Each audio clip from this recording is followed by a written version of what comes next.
Hello guys, welcome back with me again in this channel. On today's tutorial, I'm going to show you how you can cancel auto payment subscription apps on Android phone. So if you're using Android, probably you use the Google Play Store to install apps on your phone.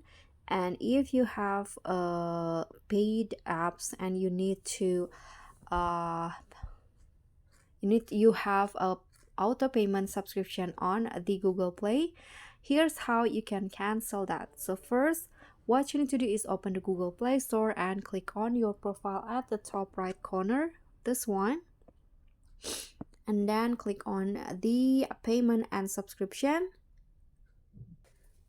and here go to the subscription, and here are the list of my subscription. And let's say I want to cancel this one because this one is active and this one is expired, so click on this. And after that, here if you want to cancel the auto payment, you can just click on the cancel subscription at the bottom.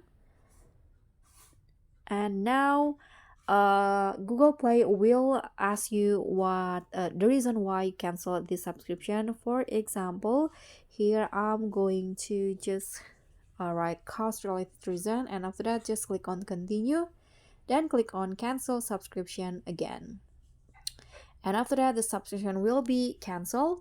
So that's all from me. Thank you so much for watching. Don't forget to like, comment, and subscribe. Also click on the thanks. Bye.